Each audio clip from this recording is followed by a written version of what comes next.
as we go into it, but we'll burn that bridge when we get there. So essentially, one housekeeping piece. In terms of questions, while I have my screen shared, Cleo, I won't be able to actually see the document, or while I have this PowerPoint expanded. So if any question ends up getting dropped in there that you feel would be more relevant, answered in the moment with the slide on the screen rather than at the end, just feel free to interrupt. It's all good. I think, I mean, like you, because of COVID has had a significant impact on, I think, the way that we present and we communicate, and we just need to do our best to be, I guess, malleable as we go through this process. Sounds good?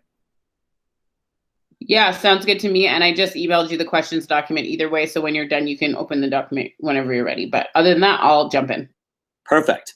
All right, awesome. So, I mean, welcome everyone to tonight's edition, or this evening's edition of Startup School. We're talking public speaking, effective speaking, talking with style, what is essentially at its core, how to communicate most effectively with other people. I have moved this conversation around speaking away from the core idea of just public speaking, because the reality is that even before we hit the because of COVID stage of the game, and we're just looking at public speaking and communication style in general, the way that we approached public speaking and approach public speaking has fundamentally changed. So I'll tell you that while I was a student of Ryerson, public speaking was a bit different. It was a bit more formal. It was a process. It was a presentation. It was generally done in a suit of some kind rather than, you know, a hoodie and a t-shirt, and certainly not at home. And it was typically on stage. Cleo is right in that this session is usually a bit more fun when you can be in person and be in front of other people. But at the same time, I feel like it's almost right that we're doing it this way over what is essentially a live, what is essentially a webinar, because this has been the reality that we've been living in pretty significantly over the last number of months. So for myself, growing into public speaking, I started really as a university student, and primarily at Ryerson. I was always somebody who could talk, but there's a difference between talking, speaking, and nowadays talking conversationally with style, whether that's one-on-one, on a stage, to a small group of people, to a group of investors, or to a client that you're looking to pitch. During my time at university at Ryerson, I took part in speaking competitions. I captained the debate society at Ryerson and worked through that process. And throughout all of that, the world of public speaking was somewhat formal. However, as I got into the working world and started working in corporate marketing for small businesses, larger organizations, and got to where I am now as a fundraiser at an agency who is consistently interacting with, presenting to, pitching to, and working with clients to help them as not-for-profit organizations achieve their fundraising goals, the idea of public speaking and presentation has evolved significantly to become essentially, how do we optimize the way in which we speak, the way in which we stand or sit, as it were, or make eye contact, or do any of the innumerable other almost inconsequential feeling, unconscious things that change how a person perceives us? How do we optimize those interactions and those experiences in order to achieve the best possible outcome in any conversation, whether that's with your partner, with your friends,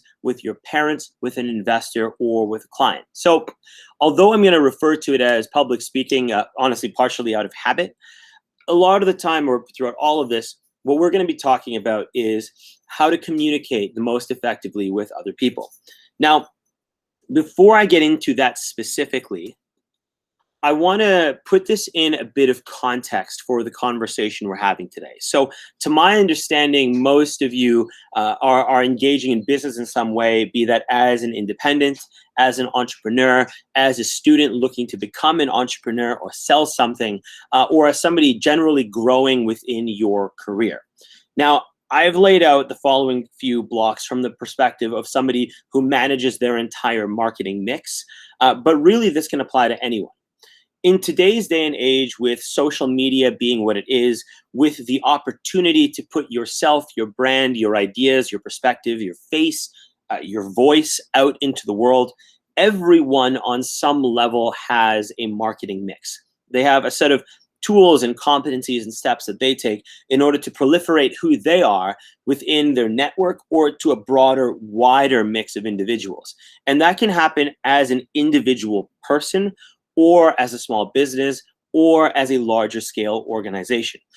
What really changes are the channels that you choose to use and the pieces that you tend to put together. So a marketing mix is more complex than what I'm going to note right now, but I've grouped this into 3 broad categories. 1, foundation building, 2, awareness building, and then 3, conversion driving. So all of this takes you through the idea of positioning yourself within a market or within a network or within a group of people, building awareness for who you are, letting people know about you, what you do, how to connect with you, what you stand for, why you're relevant. And then conversion driving can be anything from making a sale to choosing a restaurant to just generally getting people to do what you want them to do. Talking with style, public speaking, communication, presentation is all about adding intentionality to the way that we go about communicating. And that's intentionality at every stage.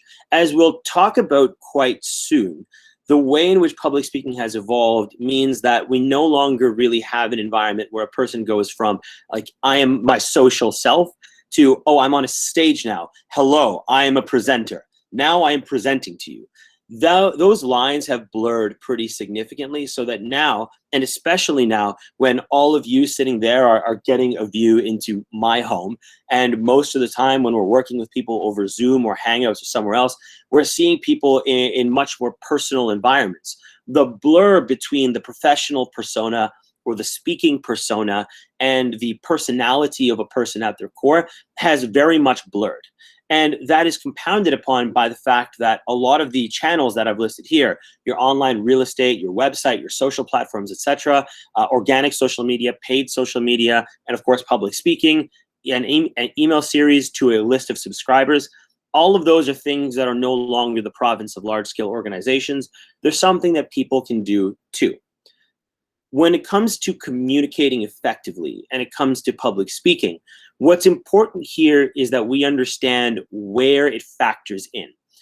Communication factors in to some degree everywhere, but communication in the context of how we're going to talk about it today as individuals speaking to other individuals come into play specifically at a few points. So when you're building awareness, organic, social, paid media, public speaking, when you're speaking in front of people, when you're at a networking event, when you're standing on a stage at a conference, all of those are pieces that build awareness of you and prime people to take action, and ideally an action that you want them to take when done effectively.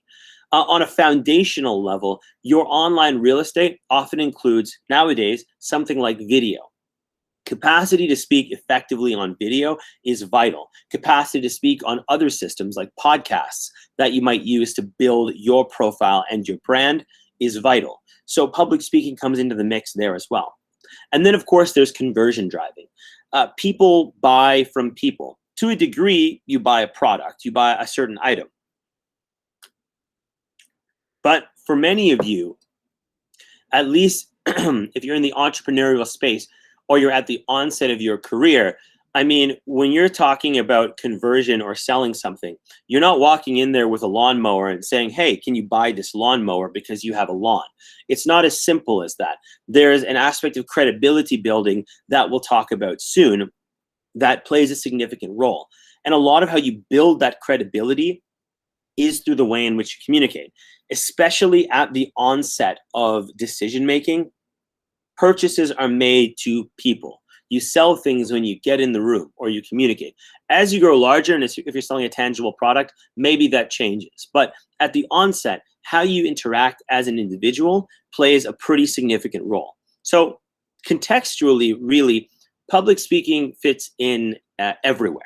It's just about how you go about factoring it in to the different levels of the way that you build your voice, your image, your brand with a wider community of individuals, whatever that community may be and whatever size that community may be. So the question as we get into this is, why do we speak? Now, typically I would ask that question of the crowd so that everybody can kind of weigh in on why do we speak.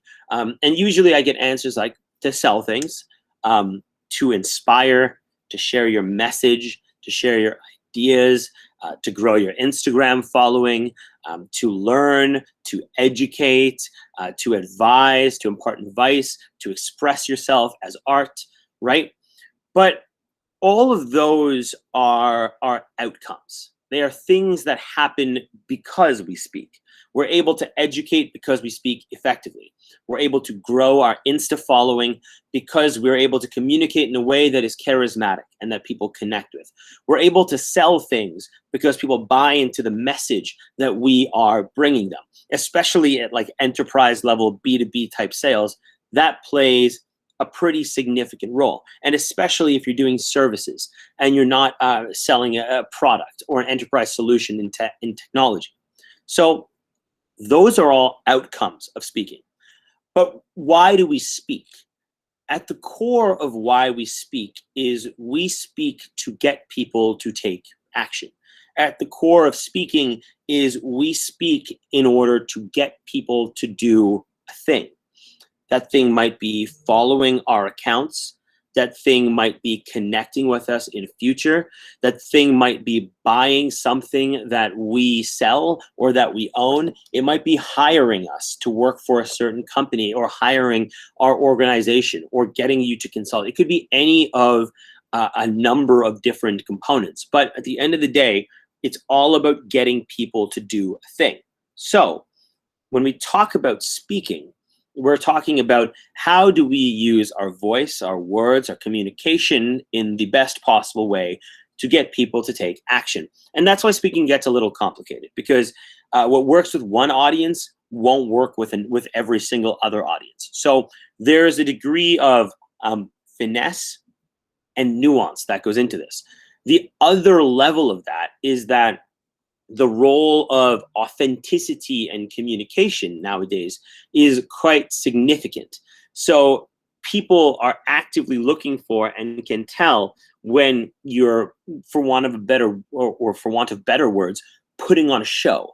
People can tell, or at least they think they can tell. And so they look out for these things. So when we're speaking, we need to factor in that we can't be this complete public speaking persona, which is where, I mean, I guess no offense, but which is where systems like Toastmasters fall apart, because they teach a cookie cutter approach to public speaking that can be turned off and turned on whenever you're getting on a stage.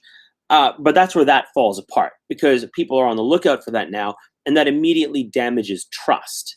So to build trust, you need to balance effective and optimized communication strategy, building your voice, and how to be authentically yourself and come across as yourself.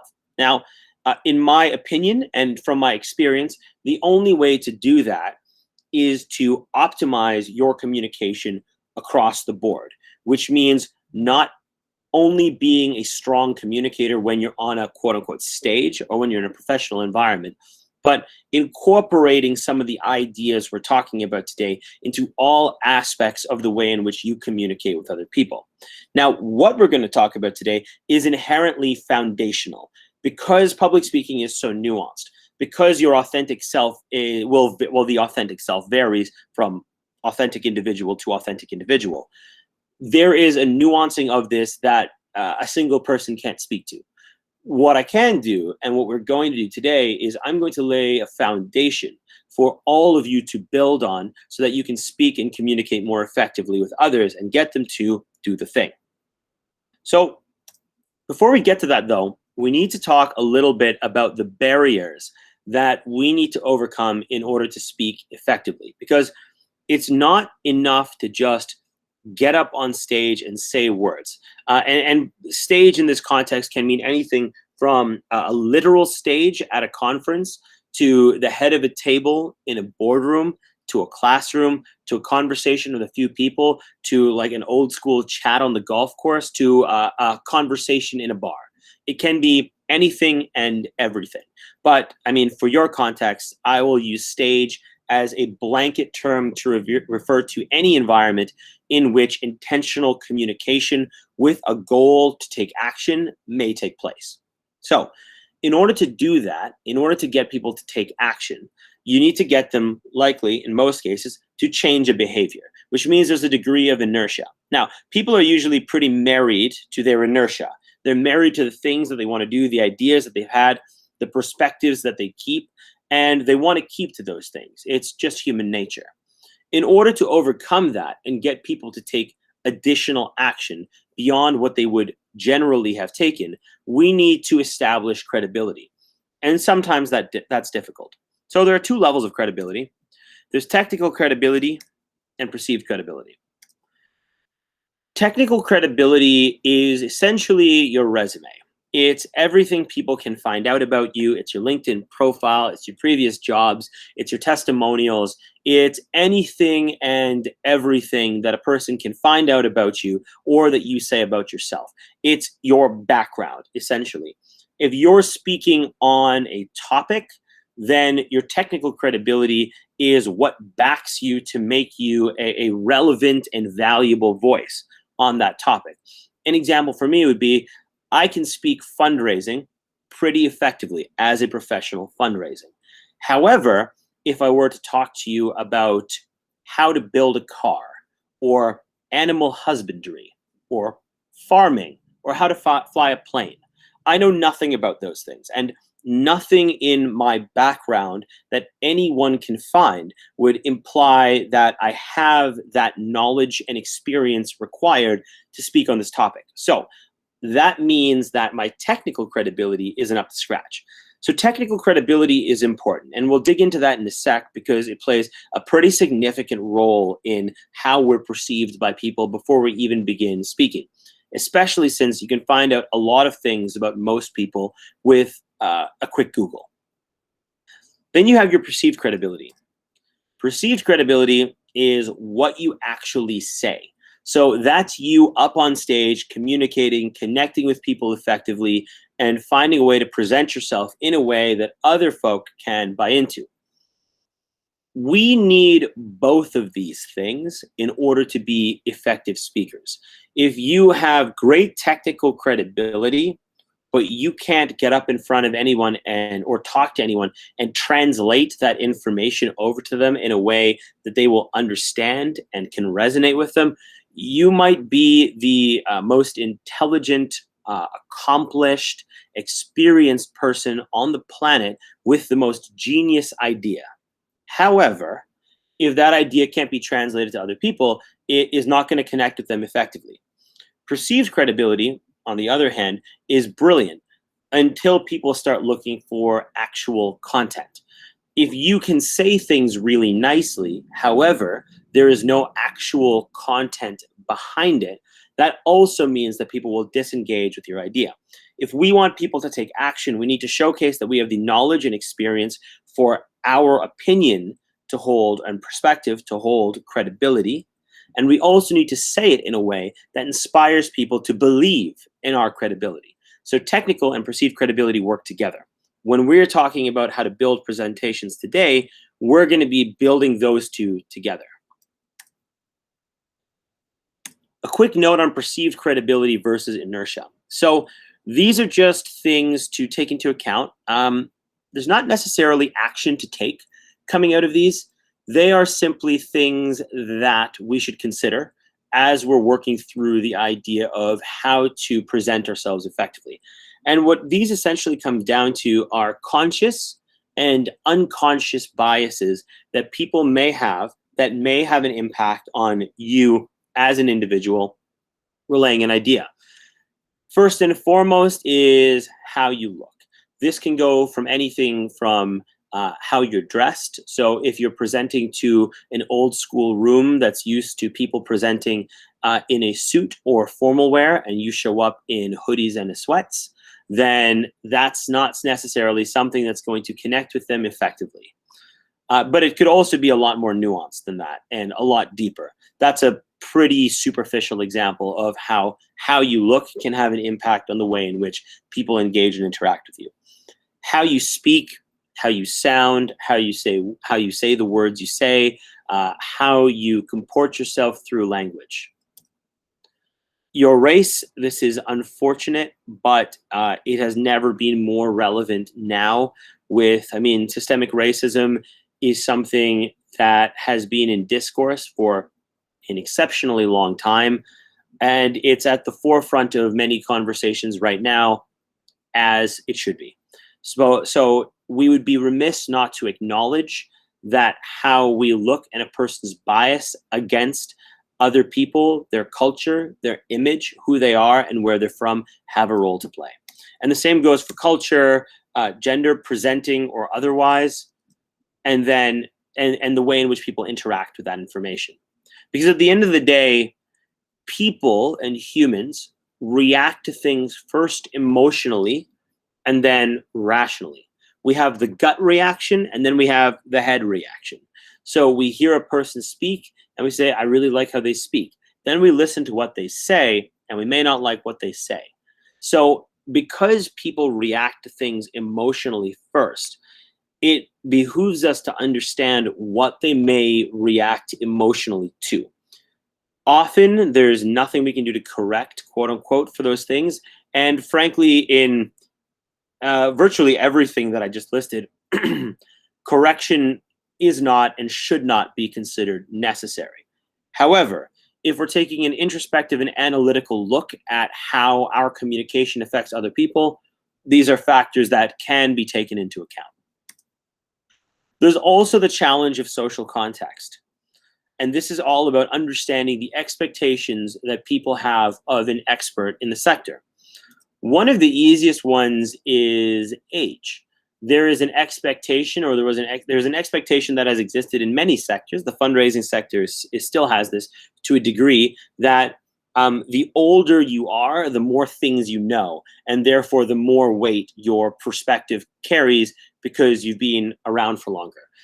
However, being a certain age is not necessarily an expression of being at a certain level of competence or knowing how to do anything in particular. It's literally just a number, an expression of how many years a person has been on the planet. So age plays a role, but maybe it shouldn't. And depending on the sector you're in, it can play a role in a variety of directions. In the fundraising sector, which has classically been dominated by older cis white males, that means that if you are not that, or at least if you're not of a certain age, then perhaps your opinion is weighted less strongly. In the tech center, as we've seen in a few parody movies, for instance, youth is considered the real driver. So if you're an older individual moving into that sector, the bias may go in the other direction. So it depends on your industry, it depends on where you're working, but it's something that should be acknowledged. The expectations that a person may have before you even walk into a room or before you even start speaking. Same goes for what you're wearing, again, your race, your general appearance, and your voice, how your voice sounds. People react first emotionally and then rationally. So if they don't like the sound of your voice, it's very possible that they'll disconnect from what you say before you even say it. It's not necessarily something that can be adjusted for, but it's something that should be acknowledged, especially if you're moving planfully into a room with a specific purpose, like a pitch or a proposal.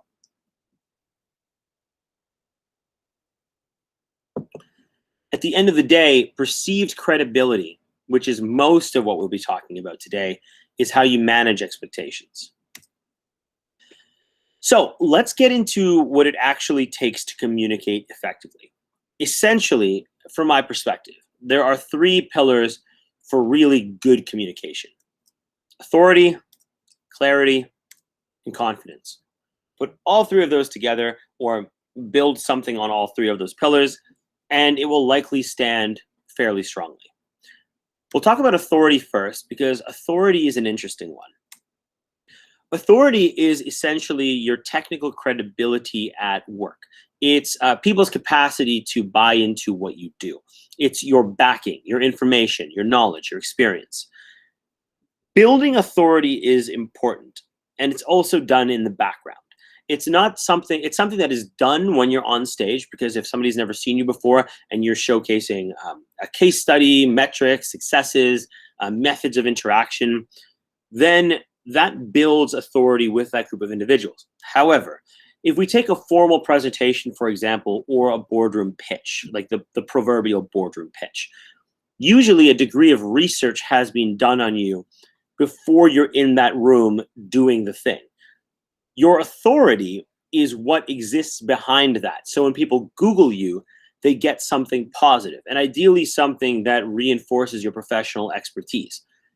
When you are looking to engage in really intentional communication and communication with a goal, so for all the business owners, for all the entrepreneurs out there, for all the people who want to be entrepreneurs and are going to pitch something, even for people who are just looking to get hired, building authority early is valuable. And that can be done in a variety of ways. It can be done by publishing things, be it on simple things like LinkedIn's publishing or guest blogging. It can be by interviewing on different places. It can be by case studies and showcasing successful products or projects. There's also granted authority that should be taken into account, which is by merit of position. So if I am at a lower level in my organization, whether or not it's valid, your perspective may hold less weight. If you're the CEO, your perspective often, at least in a conference setting, can have more weight than, say, a coordinator or specialist, depending on the level and the type of organization that you're working with. The size of your organization also matters. If you have a solo business, technically, you are the CEO. However, there's nobody else working with you. So what are you the CEO of? The position has a lot of relevance and importance. However, this is about perception. And depending on who you're speaking to, the size of your organization, the work you've done so far, and your rank, essentially, for want of a better word, all have a role to play in how you build authority.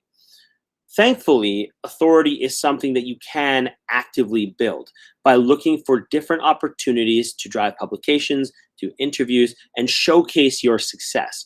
It's about boasting strategically to a wider audience about what you've done so that your name precedes you when you walk into a room and people are able to connect with you. Whether or not you have employees working on you under you doesn't have to have an impact on the way in which you're connected with as a small business owner, as long as you're able to build the credibility required and the authority required to drive that reputation and drive that brand forward. The brand of your organization, if you are somebody who works for an organization, also plays a fairly significant role. When it comes to building authority, authority is valuable because it shortens the distance between hearing, accepting, and implementing your ideas. If we bring it back to the whole idea or the reason that we speak and that we communicate and that we speak intentionally is to get people to do a thing, building authority is an excellent way to make that easier because it means that you have the potential for people to buy into who you are, what you do, and how you do it before you even enter a room, before you even start speaking. In order to build that, this is the work before the work. So it doesn't just start with building your deck. It's all the work you put into this before you even get up on a stage and do a thing. So again, why do we speak? We speak to get people to do a thing. The next question is, how do we speak most effectively? And a lot of what that comes down to is storytelling.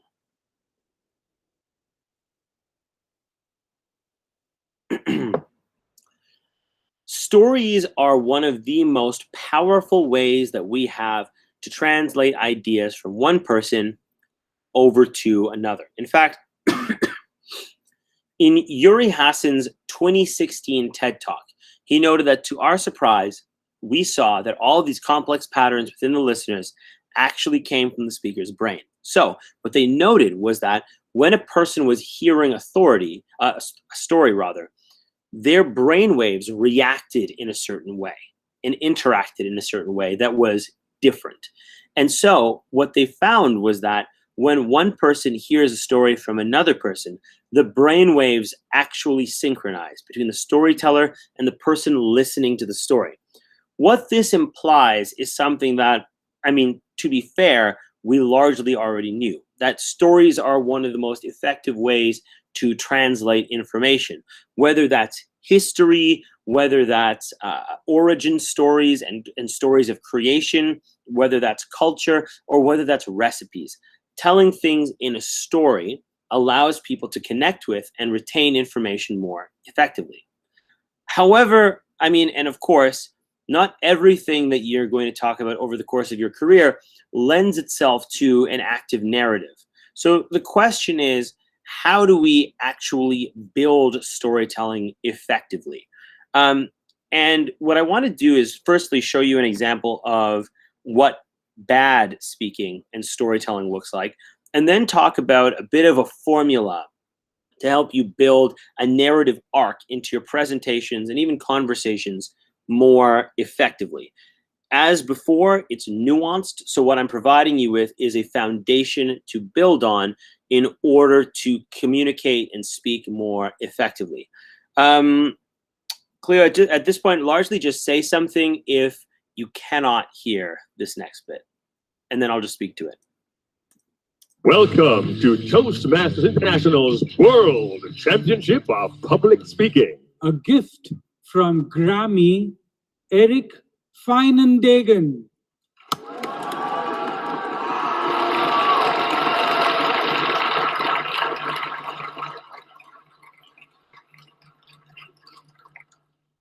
Without exception, we all have that one special birthday. Can you remember yours? For some, it's Sweet 16. Others, the day that we can drink legally. And yet for others, it's any birthday that ends in a 0, meaning we survived another decade. But how many of us can remember a birthday that ends in 2 zeros? For my grandmother, better known as Grammy, she can. For last spring, she turned 100. Contest chair, and anyone who has celebrated a birthday, allow me to repeat myself. She turned 100! Yeah!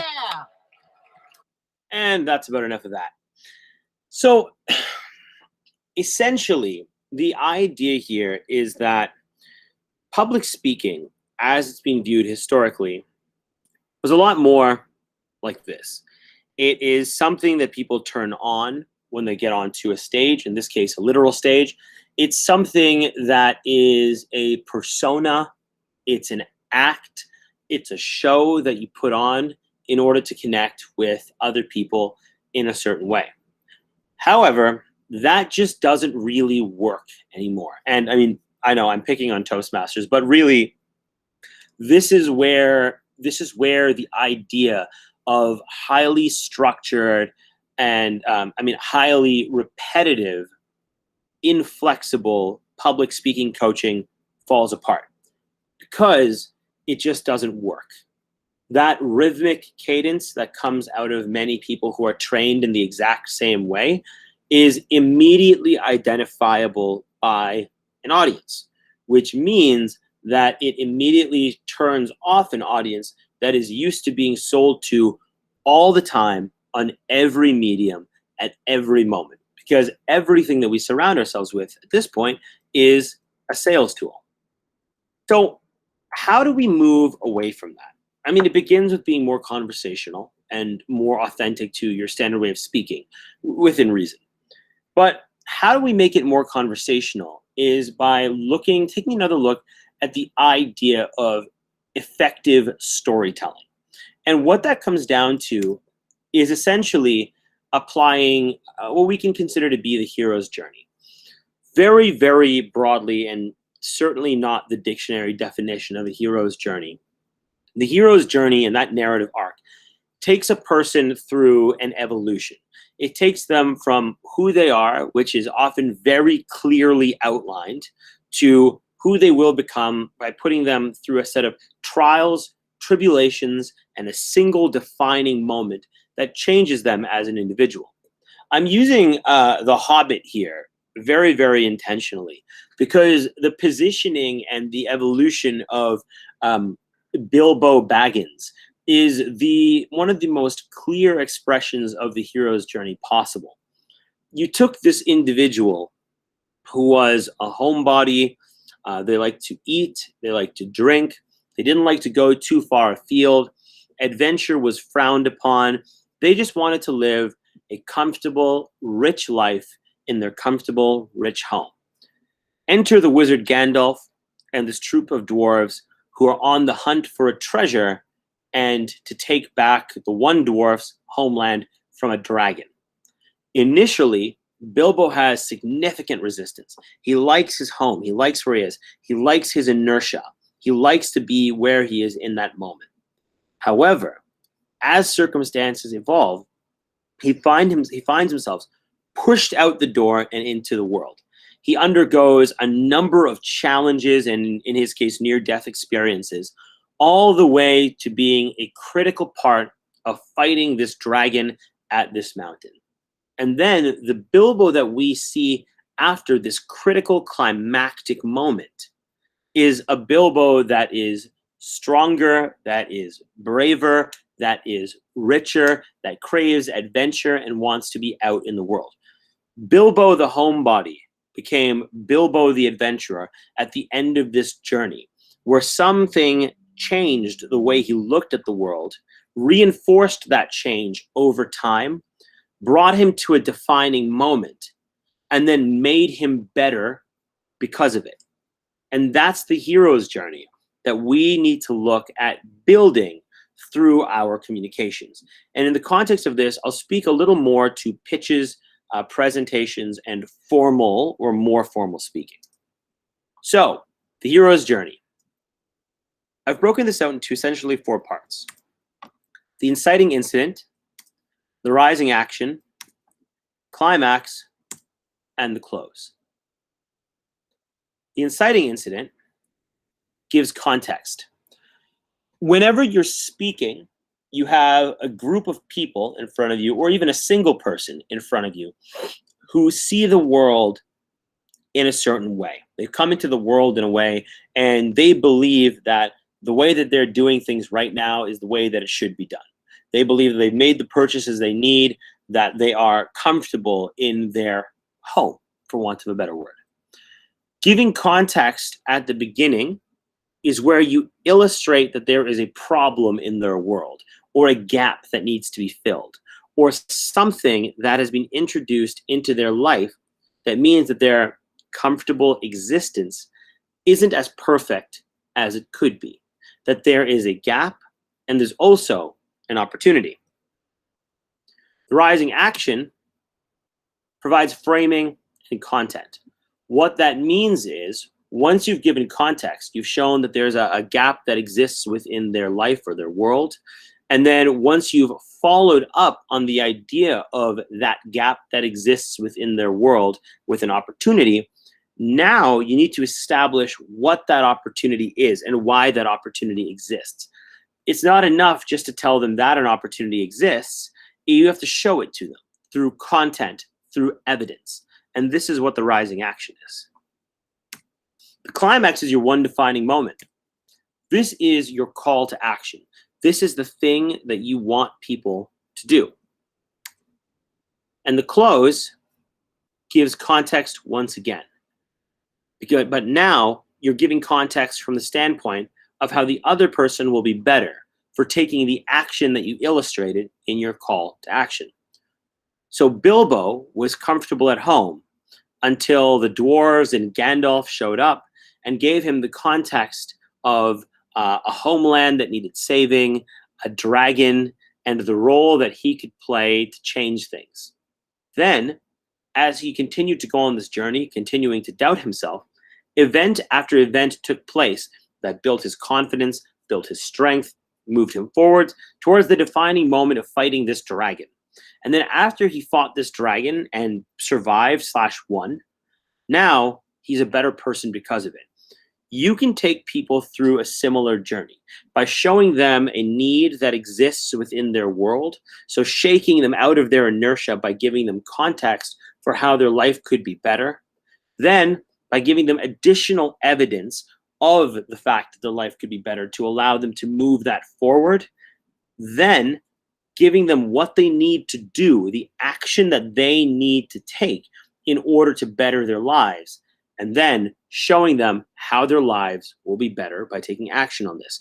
If you're pitching to people who aren't going to buy the product but are going to invest in the product, then what you're doing is you're showing, for example, and very anemically, like this is really stripping away a lot of the nuance and getting to the basics.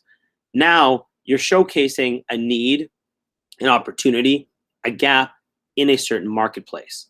Then you're providing evidence to reinforce the idea that that gap exists and is something that can be taken advantage of. Then, of course, your call to action is what your investor or investors need to do in order to actually take that action and take advantage of the opportunity.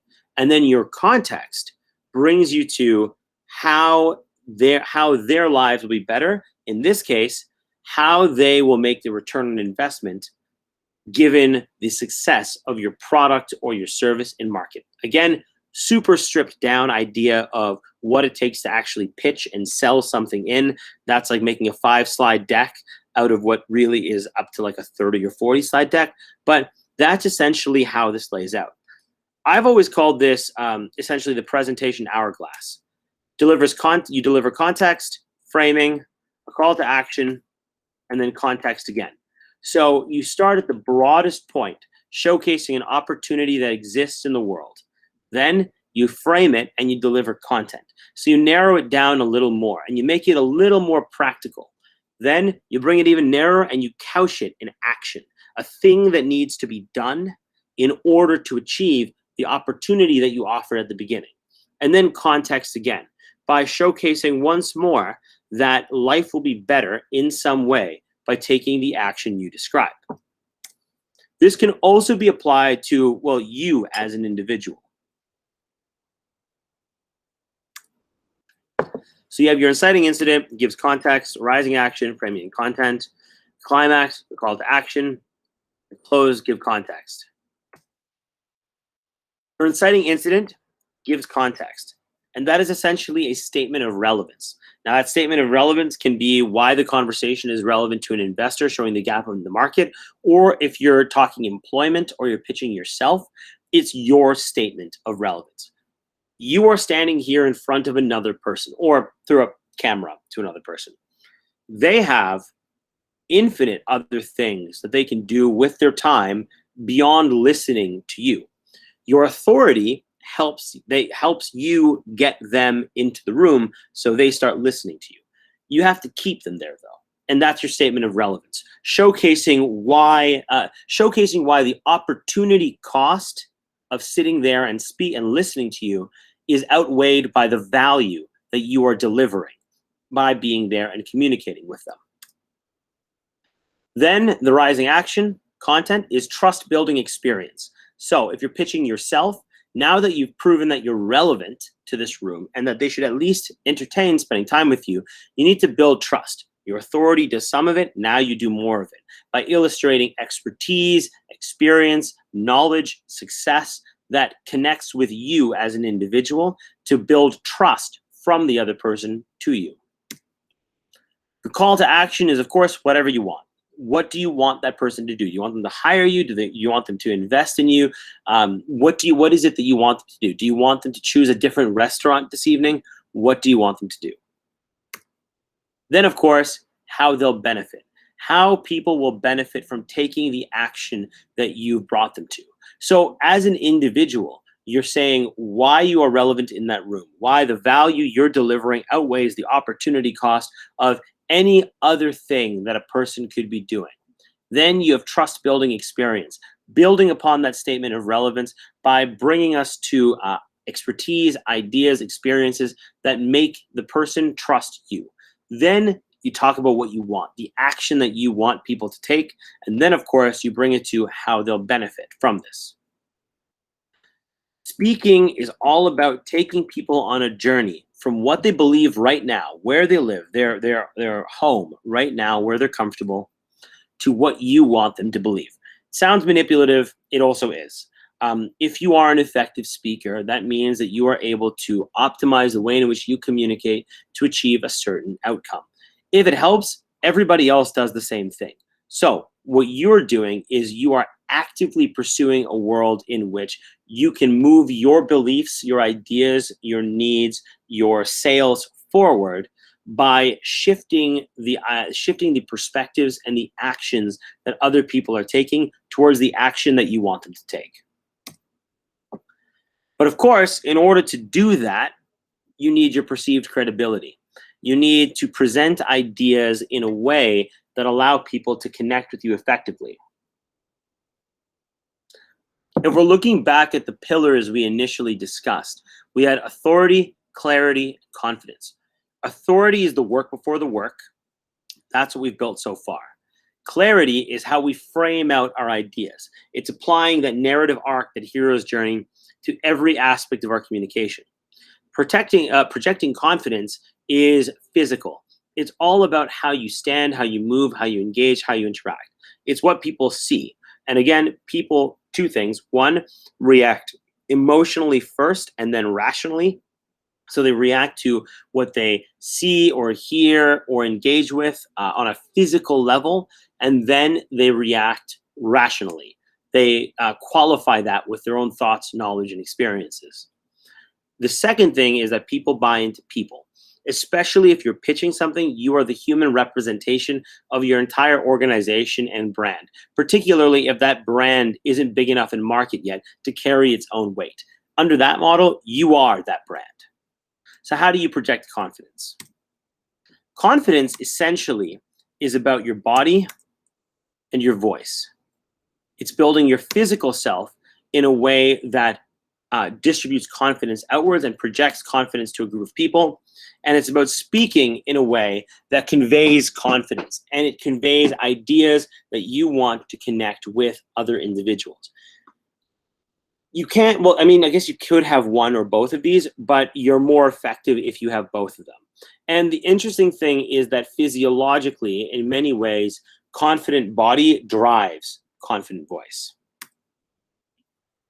So, projecting confidence 101, this is all about confident body, or at least it begins there.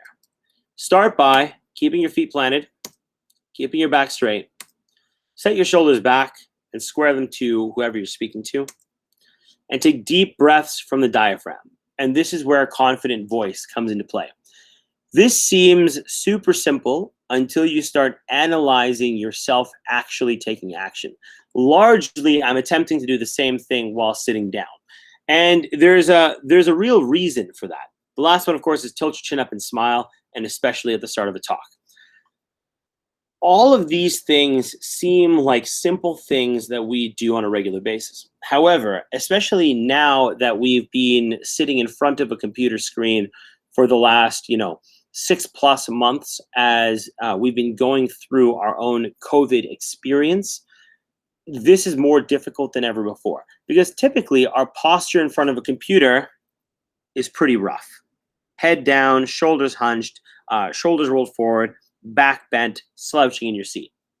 Whereas instead, when we're standing, when we're presenting, or even when we're sitting, what we should be looking for is something more like this, where we have our shoulders back, our chest out, our back straight, tilting our chin up, ideally smiling, if that's within the context of your personality, and interacting in a way that is authentic from a position of strength. All of these things adjust the way in which your voice will be heard. Your diaphragm, breathing from the diaphragm, comes down to how much air you have in your lungs in order to project your voice outwards. This is less relevant in the context of a Zoom call or a Google Hangouts call or what is essentially a webinar. If we were in a full room, what I would typically do is demonstrate the difference of how you can actually project your voice and how far your voice can go speaking quietly, breathing from your lungs to breathing from the diaphragm and projecting your voice outwards. I'm pretty sure trying that here would just cause a lot of feedback, so we'll not do it. But essentially, I guess you'll have to take my word for it. Breathing from the diaphragm, or athletic breathing, breathing in the same way that we would do for any other highly cardiovascular sport, is valuable here because it changes the sound of your voice and allows you to reach the room most effectively. Too many speakers, when they're on a literal stage, will rely on their mic in order to project their voice outwards. But when we're talking about optimizing speaking, we're also talking about optimizing how your voice sounds. And optimizing how your voice sounds a lot of the time comes down to all the other physiological interactions around that. Keeping your feet planted back straight and shoulders back is a way to set yourself up for success to breathe from the diaphragm because your body will be less compressed. And this is all, of course, under the model that this is within everybody's capabilities. Naturally, there are ways to adjust if this is something that is challenging for you in the context of your lived experience. Tilting your chin up and smiling is also important for essentially the same reasons. Tilting your chin up projects your voice outwards. It's also just a more pleasant version of eye contact, which we'll talk to in a second. Smiling is valuable because it changes the way your voice sounds. It's like the bell of your body as an instrument. It's like the end of a saxophone or a trumpet. The shape and how it's formatted changes the way in which people engage with and hear it.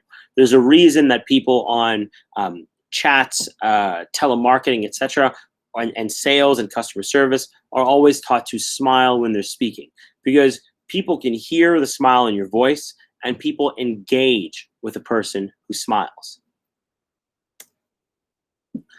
So let's talk eye contact. Eye contact is pretty critical, and it's more difficult than ever now because a lot of the time we are communicating and presenting exactly how I'm communicating and presenting in this moment.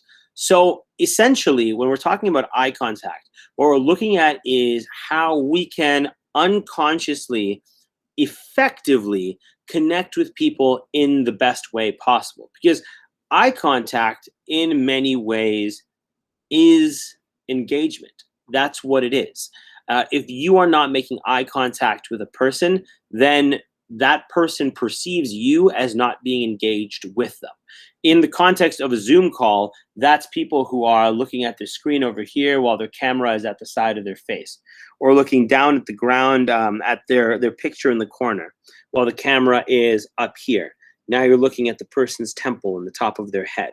When you're in person, there's a fun trick that is harder to represent here, but I'll talk about it anyway because it's highly entertaining. What you can do to demonstrate the important role that eye contact plays is the next time you're speaking to someone in person, ideally physical distanced from 6 feet away, you slowly drift your eyes as they're speaking over their one shoulder. Then you look back. Then you drift your eyes over their one shoulder again, and then you look back. And do that 2 or 3 times, and I guarantee you that eventually that person is likely to begin looking over their shoulder because they want to see what you're looking at. Because eye contact and direct eye contact is an expression of engagement. Again, if you're not making eye contact, people don't believe you're engaged and that you're listening to them or connecting with them. But of course, building eye contact is difficult because prolonged eye contact, especially prolonged eye contact that feels like eye contact without blinking, is hard to do. It feels aggressive and unpleasant, and it makes you difficult to connect with. So we're in a bit of a bind because especially if we're working one-on-one, we need to find a way to maintain eye contact while simultaneously not maintaining eye contact for at least a period of time so that we are not freaking people out. So let's look at eye contact in a small group and then one-on-one. And then we'll look at a larger scale audience after that. In a small group, eye contact is pretty easy. Choose one person at random, hold eye contact for a beat of 1, 2, 3, and then shift your eye contact to another person at random.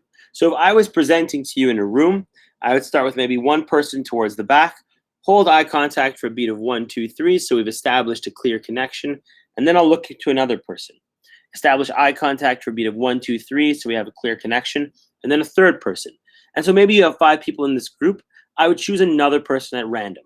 The reason for that is that what a lot of speakers do is something that I call the lighthouse effect, which is not effective eye contact.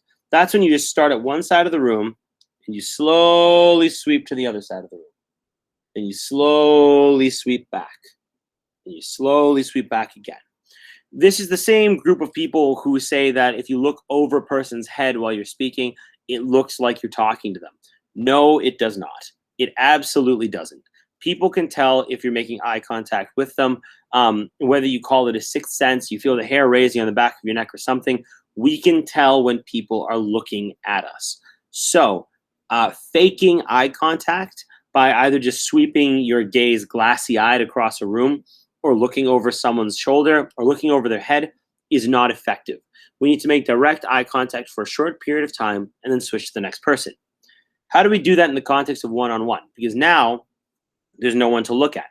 A lot of the time when people become uncomfortable, they do that look over the shoulder or look down at the ground, neither of which are super effective. Because again, if you do that frequently enough, people will feel you're disengaged and then they'll stop engaging with you. So one-on-one, focus on one eye for a beat of 1, 2, 3. Then intentionally shift focus to the other eye for a beat of 1, 2, 3. Rinse and repeat. Again, the best way that I can demonstrate this in the context of what we're doing right now is to give you an exercise to make it easy to try it. If you hold up 2 fingers approximately the same distance as your eyes, and you're looking straight in between them, what you can do is you can shift your gaze to the left and look at one finger, and that finger will go into focus, and this finger will become blurry, out of focus. Then shift your gaze without moving your head to the other finger. Now this finger is blurry, and back and forth. It's probably difficult for you to see that I'm actually doing that in the context of this camera, but take my word for it. Essentially, you're shifting your gaze from one eye for a beat of 3 to the other. That short distance between when you move from eye number 1 to eye number 2 is all the distance that's needed to relieve the pressure that your audience is experiencing or an individual is experiencing by holding eye contact with you. It allows you to maintain eye contact for a period of time, a longer period of time, without making the person feel uncomfortable. An easy example of this is it's essentially intimate eye contact, or the kind that you see in movies. If you look at 2 romantic partners or even 2 rivals who are up close next to each other having a moment, you'll see that often the person's eyes or the person's face that you're focusing on, and hopefully you can see it in Nick Miller over here, the person's eyes seem to slowly twitch back and forth. All they're doing in that moment is they are shifting their focus from the left eye of the other person to the right eye and vice versa. In a large audience, though, this is, of course, a little bit different because now you're not standing in front of a single person or even a small group of people. You're standing in front of a larger audience where at times, if you're talking to 100 plus people, it's just not possible to make eye contact with everyone. So how can you achieve it effectively? My advice is that you begin by splitting your audience into pieces. Even though people can tell when you're not making direct eye contact with them, especially if you're looking over the head or over the shoulders. The best we can do in a large audience is engage certain key people who are surrounded by other people, so that with distance, people will feel engaged with, even if you're not making direct eye contact with them. The way to do this is by splitting your audience once, and then if your audience is too big, splitting them again. Engagement in a presentation is contagious. If the people around you are engaged, we end up buying into that energy. It's infectious. It connects with us. So by engaging key people who are central within each section of your audience, be it thirds, fourths, or sixths, then by engaging key people within that audience, you have an opportunity to engage the wider audience as a whole. So again, 1, 2, 3, 4, 5, 6. Now, once you're actually communicating, you start by looking at the center of one group. and engaging a few key people with eye contact there. Then, maybe you go to the left and you go to another group. Then, maybe you're looking up towards group number 6. Once again, in this case, we're not looking for you to sweep your gaze from one side all the way across and back. What you're looking to do is to, on beats of 3, continually engage different sections of your audience. So maybe you go from 2, you go over to 6 for a beat of 3, and then you go all the way across down to 1 for a beat of 3, and then maybe you go up to 4, or up to 5, or across to 3 again. It's all about finding groups of key individuals in your audience, making eye contact with that group for a beat of 1, 2, 3, and then before eye contact gets uncomfortable, shifting your gaze over to other people. There are 2 notes that I wanted to leave you with on specific circumstances before we essentially wrap things up and talk a bit about questions. The first thing is a note on presentation support tools. So I'm going to talk about PowerPoint because that's what we have right now. And a lot of this applies to a reality in which you're not presenting through Zoom or another engagement tool like Google Hangouts, so that you're actually up in front of people and you're presenting formally. So there was, at least before COVID, a wave of folk who just said, nope, I don't use PowerPoint anymore, or Prezi, or any of those other components. I'm just going to get up and talk. You should not do that, especially if you're presenting with a goal and with an intentional goal to sell. So PowerPoint becomes a useful and relevant tool because it's a visual anchor. People are inherently distractible. We, as speakers, need to try to be the most distracting thing in the room. However, we're not always successful at being that. When that is the case, what we need is a visual anchor, something for people to read, something that is frequently changing, and something that they can engage with beyond you. So it taps into people's needs to engage in multiple things simultaneously. PowerPoint is great because it does that for you. If you'll notice, my slides are relatively minimalist. There's not a whole lot on them. We're not looking at massive paragraphs or anything along that line. Instead, what we're looking at are small bite-sized pieces of information that can connect people easily and effectively, but also, especially if I was on an actual stage, keep people connected back to the visual support, which is in this case, PowerPoint. No, you should not just get up and talk, especially if it's a content-heavy presentation, because people need something to guide the way that they should be thinking. If you're just listening to a person speak, it's very, very easy to tune out because only one of your senses is being engaged. However, if you're a person who can speak, you're engaging on stage, and you have this visual anchor that reinforces your ideas with supplementary information, that makes your presentation stronger. But the key is that it has to be supplementary information, not the exact same information that you're giving off right there. Or at the least, if it's the same information, it's key points, and then you are elaborating on it. Which leads me to my last point. If you are using, or when you are using, a presentation support tool, lead your slides, don't let them lead you. What this should largely feel like, and it's not always like that, but for the most part, what this should largely feel like is a continuous stream of information, dialogue, and engagement from the speaker to the people who are listening to the speaker. The presentation shouldn't look like something that pauses every time a slide change and begins with something like, okay, so yeah, right, a note on presentation support tools. Yes. So the first one is, yes, PowerPoint or other reference deck is useful and relevant, especially as a visual anchor. Yes, so it is, and what that means is X, Y, and Z. So under that model, the slide is telling me what to do. I don't know what comes next, and I don't really have a full thread of a conversation to engage with the people I'm speaking to with. Instead, I'm waiting for the slide to tell me what to talk about. That happens sometimes, and that's okay. But in an ideal world, your slides are just a reference point. They anchor your presentation, they anchor the audience's eyes, and they keep them connected to you. They're an easy way for your audience to refer back to key pieces of information. But they are not the presentation. You are the presentation. You need to be the primary source of information, not your deck. So if you have a deck, and of course, under the model that we're in person, the question is, how do you present with it? So what this comes down to is essentially a question of, how do people read a book?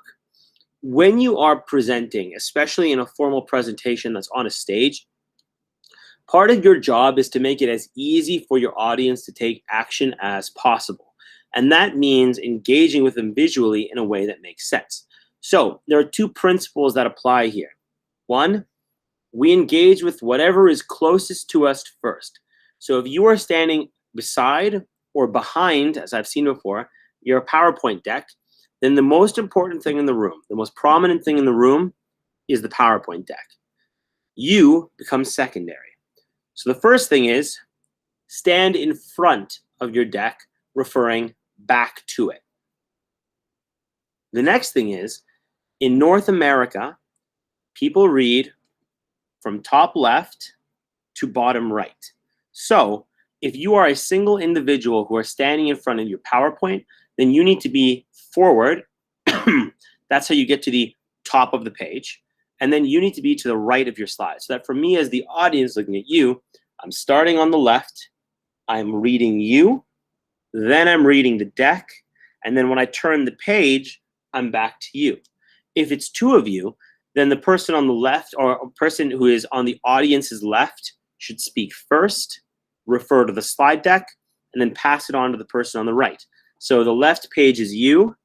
As they're looking through the page, they get to the deck, and then on the right page is your partner. And then when you turn the page, it goes back to you.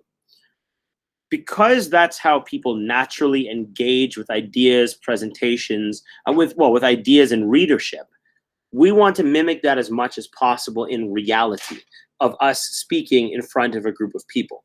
By doing that effectively, we make it easier for an audience to engage with our ideas in a way that is inherently comfortable for them.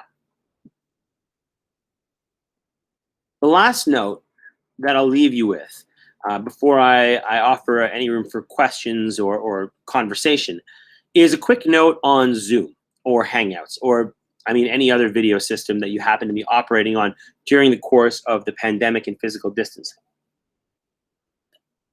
And frankly, even beyond that, we've seen workplaces adjust so thoroughly at this point that it's pretty unlikely that things will go all the way back to normal once hopefully a vaccine or some other solution has been developed.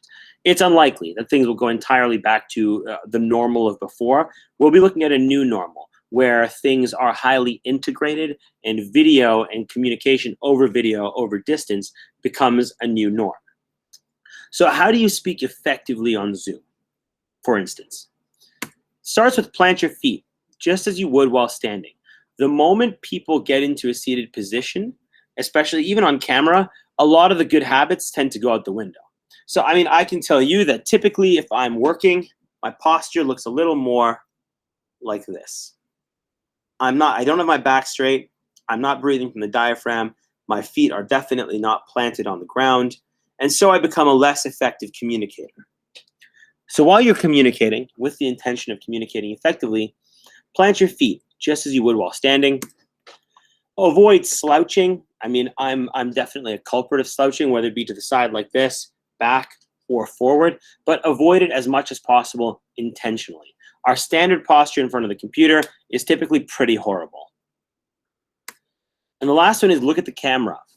Many people tend to look at themselves. So if we are here at the bottom right of the screen, many people tend to look to the bottom right of the screen while they're talking because we see ourselves, and that's comfortable and familiar. And looking into the black hole of a camera is strangely terrifying.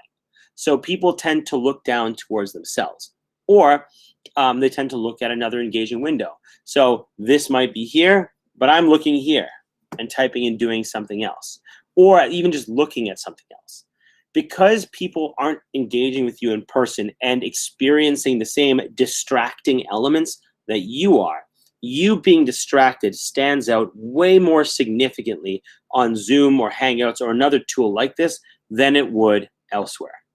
The pro tip that I'll give you, especially if you're someone like me who tends to be less so of the look at something else on my screen and more eye is drawn to in Zoom, for example, where the panel of photos are, where my photo is drag your image wherever it is, if you can in that function, up to the top and position it directly under the camera. That way, even if your tendency is to look at that, or another option is drag whatever window that you're reading instead of looking at the people in the conversation, drag it to the middle of your screen and position it right under the camera. That way, even if you choose to be a distracted user, listener, speaker, it is less obvious. And it allows you to maintain the same degree of engagement and quote unquote eye contact without necessarily having to maintain that. Because again, eye contact in the context of looking at a screen means looking at the camera. I mean, the easiest place to look for people who have failed at that is in selfies. Because most people, even when taking a selfie, they look at their own picture in the camera. They don't look at the actual eye of the camera itself. So the thing about Zoom is, at the end of the day, it's just like any other presentation. The same rules apply, the same principles of communication apply. The setting is less formal, but that's okay.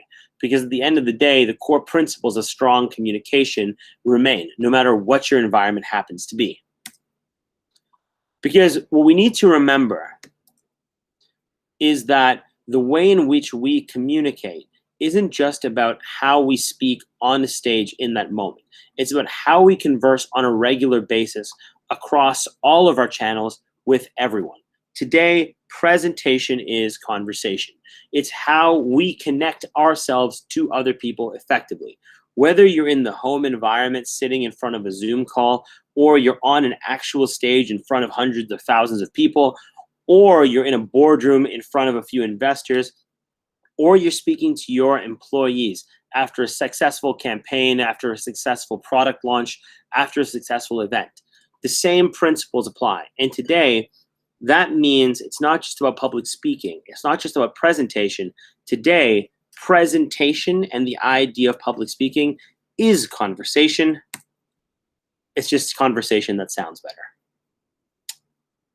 And I mean, to be honest, that's about it. What we've delivered here are essentially a few core principles of how to communicate more effectively across all platforms. You can get a little specific when it comes to video or speaking on a selfie or a selfie camera.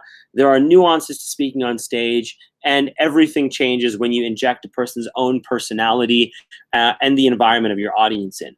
In another conversation we can talk about analyzing your audience and how to build your voice based upon the group of people that you're intending on speaking to. Because different colloquialisms, perspectives, ideas, personalities, and styles of voice can be more effective in those instances as long as they're an authentic part of your personality. For the time being, though, my strong recommendation and my hope, the key action that I'm hoping all of you will take, is to take at least one or two of these ideas and begin practicing them regularly throughout all of your communications and the way in which you engage with other people. At the beginning, like learning any other new skill or building muscle memory, it will be difficult and feel a bit awkward. However, if you do it more and more often, it simply becomes part of you, part of the way that you connect, part of the way of you communicating, part of who you are as a communicator, a speaker, a presenter, a person, and a professional. So with that, I will look to see if we have some questions.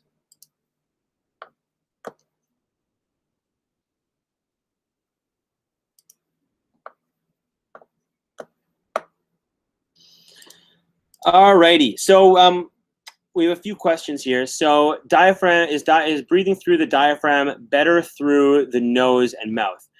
I mean, technically, and I am not at all a medical professional here, so please take this answer with a grain of salt, or a bucket of salt, really.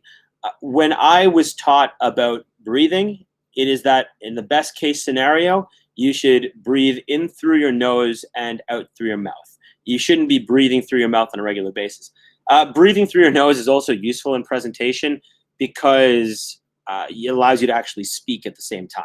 If you're always breathing through your mouth, it means that there can be these massive gaps where you stop to take a quick breath and then carry on. But you can also work around that because, I mean, certain people, I mean, even myself, I'll identify, have some trouble breathing through my nose on a regular basis, especially when I've been talking for a longer period of time. So if you find you're running out of breath, find a smooth way to transition that in. For example,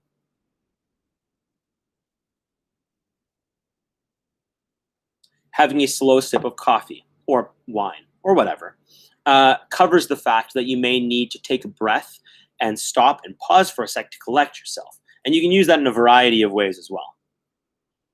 Next question is, how often in a presentation should you interact with the audience? For example, asking a question. This is super subjective. So I will give you the honest answer for myself as a presenter. I hate asking questions of people in presentations. I would say maybe do it at the beginning, but in my personal experience, after that starts being ineffective unless your presentation is positioned as a workshop. So it depends on what you're doing. So we're talking formal speaking in this case. In the context of formal speaking, asking a question to set the stage is fine, but there are two problems with this.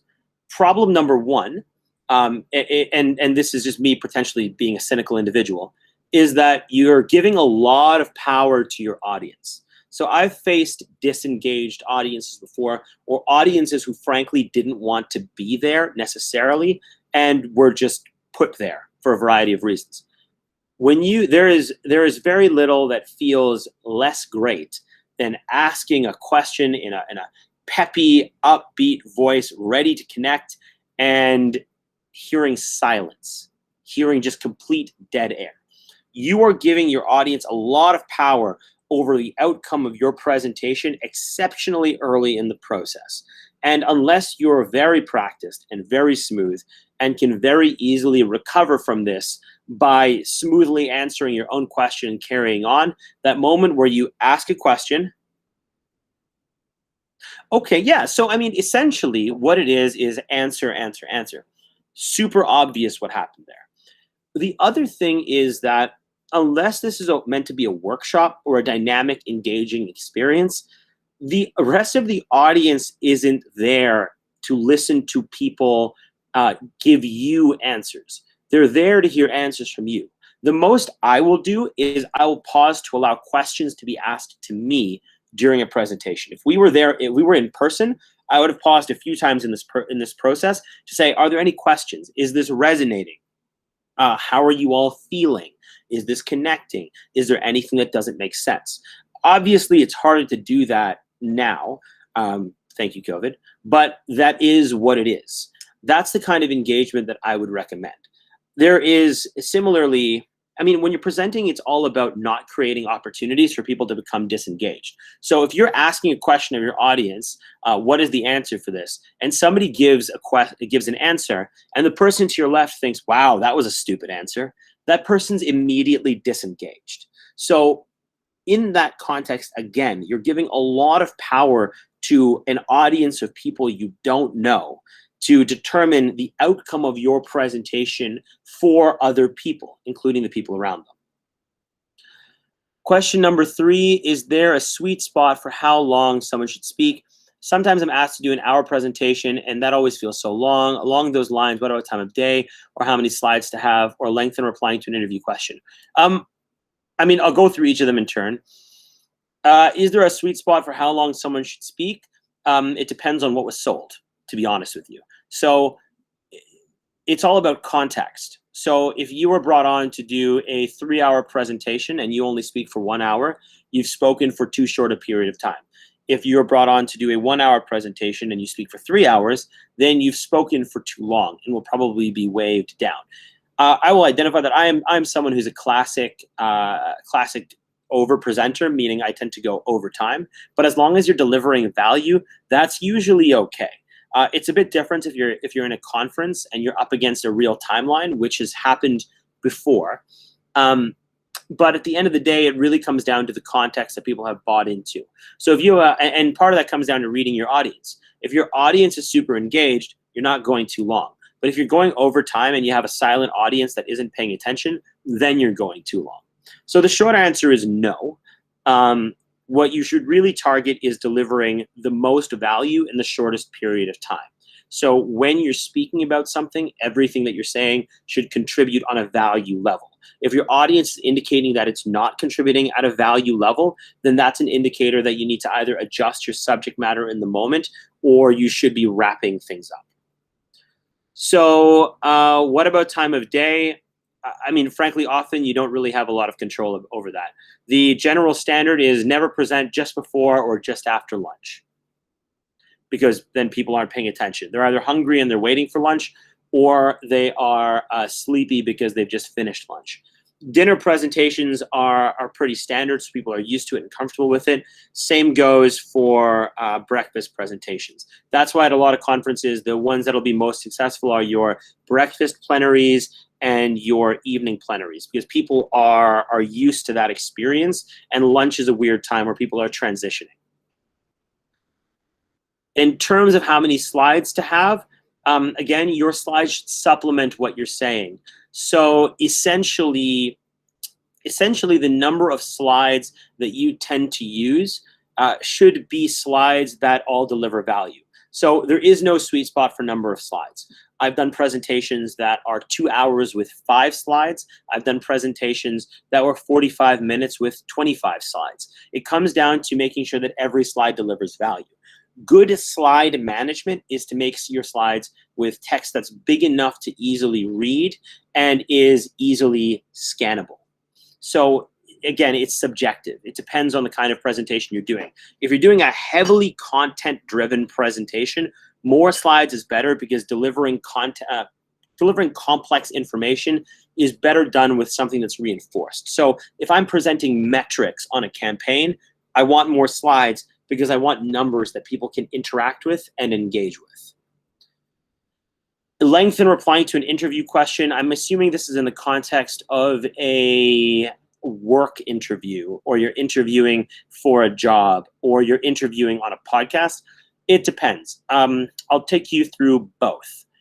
Interviewing on a podcast, you typically want to be less than a minute, because your podcast is typically limited to maybe 30 to 45 minutes, maybe an hour, some as short as 20 minutes. So keep your answers to about 30 seconds to a full minute in length. If you're delivering real information, like real heavy content, it can be up to a minute, but it should be shorter than that. In the context of a job interview, again, it really depends. It depends on how it's going. If you're in a group interview, 20 seconds tops. If you're one-on-one, it can be longer as long as you're able to turn it into a dialogue. If you're just delivering what is essentially a soliloquy in a job interview, that's not going to go over well. However, if you're able to deliver real value and transform the interview process into a conversation, that's a bit of a different story. Next question is, what about those with autism, ASD, who may have difficulty making eye contact or other communication aspect, tone, pauses, etc.? Insight on how to manage public speaking. The authentic answer to this is that I do not have and it feels like a cop-out to say, but this is the simple truth. I don't have the lived experience to give real advice on that question. And any advice that I would give would lack knowledge, and, well, it would lack knowledge. It would just lack the knowledge required to deliver any sort of real value. It would come from a place of not having the experience. And so I say I'm not comfortable with answering the question because I don't think my answer would deliver you value, because I simply don't have the context required to deliver that information effectively. The only thing that I will say on this is from the lived experience of being an audience member to an individual or individuals with autism. And the only reason that I knew this is because it was self-identified. So what I have seen before that worked effectively was that a person who was experiencing a lived experience that might not be the same lived experience as the other members of their audience chose to self-identify, and that allowed the audience the opportunity to engage differently. That's not advice. That is simply an observation. I totally acknowledge that some of these tips would not be easy to apply to people with autism, and that's completely fair. That is simply something that I'll acknowledge is beyond my experience and expertise as a speaker and presenter. In terms of how to avoid saying during presentations, what can I do instead of going I mean, you know what? So a few years ago, I would have said that saying during a presentation is like the death of a talk. It's something that you should never do and you should avoid. And so here's how I would historically teach avoiding saying What you do instead of saying so the or the or the is essentially your brain's thinking noise. Your brain's thinking noise is like the spinning circle on a Mac or the old school hourglass on a Windows PC. Like that's what is. It's your brain's thinking noise while you get to the next stage. So people tend to do that a lot, especially if they're uncomfortable with the subject matter, or, I mean, I'll get to that in a second, but if they're uncomfortable with the subject matter, it happens a lot. And I assume that we're talking about people who say like every other thing, like and et cetera, information, And it's every other sentence, which is super annoying for the audience. What I always advise doing is take essentially scheduled breaths between ideas. So when I speech write, I tend to insert sections that just say breathe into the speech writing, so that people have, the speaker, especially if they're uncomfortable, has short snippets of words that they need to say before they're able to take a breath. And then taking that breath is a moment to collect your thoughts. The other thing that applies when you feel an coming on is that you can pause, take a drink, or pause for effect, or pause in any other number of ways. That's essentially how you go about doing it.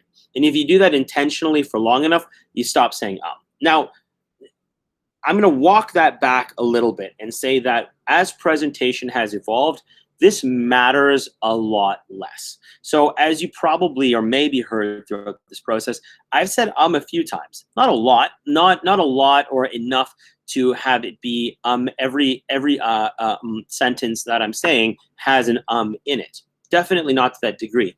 But I've said it a few times. And as my observation of the world of presentation, and this is an observation, has evolved, I've observed that authentic self is more important than entirely polished presentation. So if you're saying to an excessive degree, it's problematic.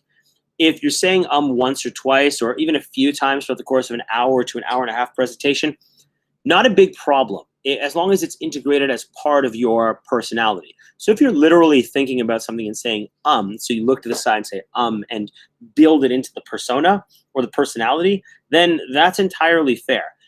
I would be less concerned about this than I previously would have recommended, simply based on the fact that so much of presentation is colloquial conversation done with a touch more style and some good voice projection and eye contact. However, if you're saying to a significant degree and it's becoming difficult for people to connect with and understand you, then I would recommend scheduling breathing into your presentation, even as much as scheduling every minute or two by your internal count. Stop, take a breath, continue. just give yourself the thinking space. And remember that silence is not a bad thing. Silence is fine because silence usually denotes impact unless you make it clear that silence is uncomfortable. A third way to do it, if we're looking for other ways, is if you feel an coming on, just repeat the same words you said again. So instead of information, so really what you're looking at here is X, Y, and Z. Okay, the last one on the list right now is I cannot do a presentation without reading from pre-written information, technical detailed info, and I cannot memorize the information. What should I do? That's really not a problem. If you're dealing with, especially if you're dealing with highly technical information, that's okay.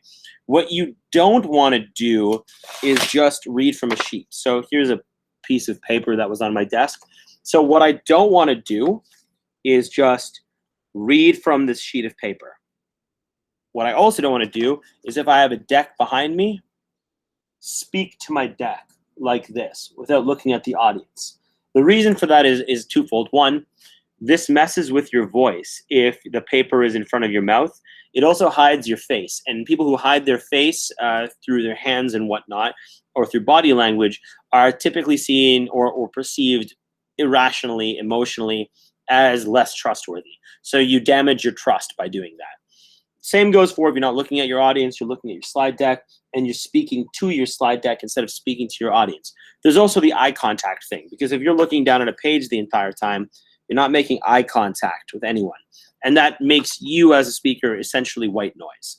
So what you want to do is hold your paper, assuming we're talking about a paper, down out to the side, close enough and angled so that you can see the words and read off of them if you need to. And then what you want to do, or what I would recommend, is instead of putting long form sentences, put bullet points of the important information you want to hit. Then what you do is you speak to the audience, you take a 2-second glance or a 1-second glance at your paper for the next section, and you build it into sections, and then you're back. And you speak, speak, speak, look down, and then you're back. Speak, speak, speak, look down, and you're back.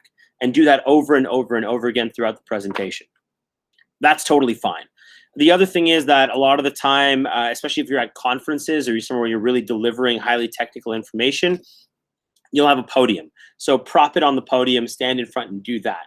When I've hosted events before, I also haven't had time or really the wherewithal to memorize every single person's bio and their details and sponsor information. So I'll have a sheet with bullet points laid out in front of me. And as I go up, I'll speak, take a quick glance down, speak, take a quick glance down, and so on and so forth. If you're talking about your deck, same idea. Speak to the audience, look up, and position your slides so that they trigger information for you. So instead of writing it out long form, just write out short snippets. So you speak, you glance, the next point down triggers the next round of information, and so on and so forth.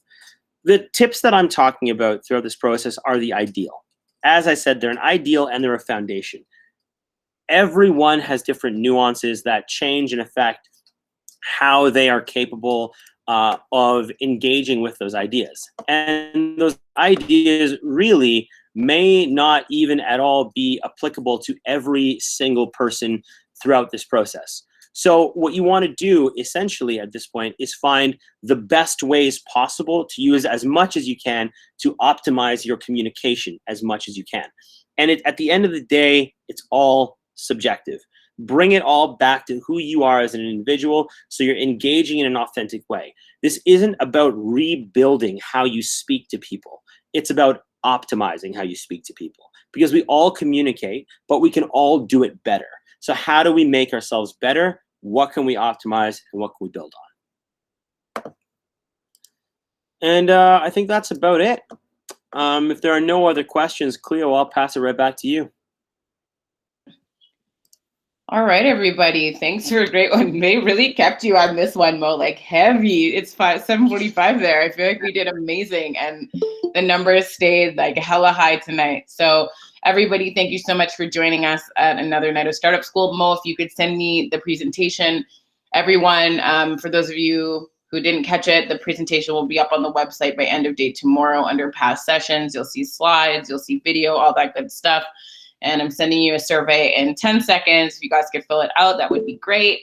Thank you so much for joining us, and we'll see you guys in a couple of weeks back at Digital Startup School. Thanks, Lovely. Mom. Thank you. Bye. Bye, guys.